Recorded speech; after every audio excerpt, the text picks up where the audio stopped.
ಇಲ್ಲ, ಹಾಗೆ ನಾನು ಹಾಗನ್ಕೊಳ್ಳಲ್ಲ. ಬಹುತೇಕ ಭಾರತೀಯರಿಗೆ ಒಪ್ಪ ಏನು ಅನ್ನೋದು ಅರ್ಥ ಆಗಿದೆ. ಅದ್ರ ಜೊತೆಗೆ ಧರ್ಮದ್ವೇಷ ಭೇದರ ಹೆಸರಲ್ಲಿ ರಾಜಕೀಯ ಕ್ರೌರ್ಯ ಮೆರೆಯುತ್ತಿರುವ ಫ್ಯಾಸಿಸ್ಟ್ ಮನುವಾದಿಗಳಿಗೆ ಔದಾರ್ಯಧರೆ ನಾಲ್ವಡಿ ಕೃಷ್ಣರಾಜ ಒಡೆಯರ್ ಮತ್ತು ಶೌರ್ಯಧರೆ ಟಿಪ್ಪು ಸುಲ್ತಾನ್ ಅವರ ಮಣ್ಣಿನಿಂದ ಒಂದು ಸ್ಪಷ್ಟ ಸಂದೇಶ ಹೋಗಿದೆ. ಈ ಮಣ್ಣು ರಾಜಕೀಯ ಕ್ರೌರ್ಯವನ್ನ ಸಹಿಸೋದಿಲ್ಲ. ಹಾಗೇನೆ ಈ ಮನುವಾದಿಗಳು ಇವೆಲ್ಲವನ್ನು ಕೂಡ ಮಾಡ್ತಾ ಇರೋದು ಸಂವಿಧಾನವನ್ನ ಅಸ್ಥಿರ ಮಾಡೋದು. ಅವರು ರೈತ ವಿರೋಧಿಗಳು ಹೌದು, ಮಹಿಳಾ ವಿರೋಧಿಗಳು ಹೌದು, ಕಾರ್ಮಿಕ ವಿರೋಧಿಗಳು ಹೌದು, ವಿದ್ಯಾರ್ಥಿ ವಿರೋಧಿಗಳು ಹೌದು. ಆದರೆ ಒಬ್ಬೊಬ್ಬರಾಗಿ ಒನ್ ಬೈ ಒನ್ ಬೇಟೆಯಾಡೋ ಒಂದು ಬುದ್ಧಿವಂತಿಕೆಯನ್ನ ಮಾಡ್ತಾ ಇದ್ದಾರೆ.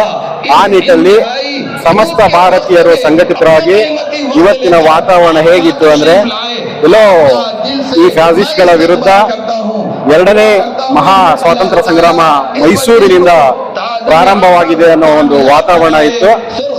ಈ ಒಂದು ಸಂದೇಶ ನ್ಯಾಯಾಲಯಕ್ಕೆ ಮತ್ತೆ ಕೇಂದ್ರ ಸರ್ಕಾರಕ್ಕೆ ಮುಟ್ಟುತ್ತೆ ಖಂಡಿತ. ಅದರ ಜೊತೆಗೆ ಈ ಮಣ್ಣು ರಾಜಕೀಯ ಕ್ರೌರ್ಯವನ್ನು ಸಹಿಸೋದಿಲ್ಲ ಅನ್ನೋ ಸ್ಪಷ್ಟ ಸಂದೇಶ ನೀಡುತ್ತೆ.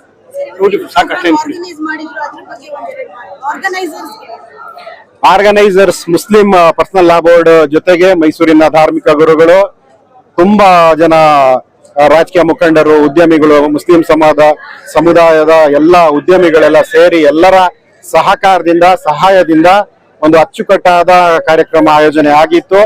ಎಲ್ಲರಿಗೂ ಅಭಿನಂದನೆ. ವಿಶೇಷವಾಗಿ ನಮ್ಮ ವಾಲಂಟಿಯರ್ಸ್ ಒಂದು ವಾರದಿಂದ ಶ್ರಮ ಪಟ್ಟು ಅವರು ಕೆಲಸ ಮಾಡ್ತಾ ಇದ್ದಾರೆ. ಮತ್ತೆ ಅದೇ ರೀತಿ ಧಾರ್ಮಿಕ ಉಲಮಾಗಳು ಕೂಡ ಇದರಲ್ಲಿ ಸಕ್ರಿಯವಾಗಿ ಪಾಲ್ಗೊಂಡಿದ್ದಾರೆ.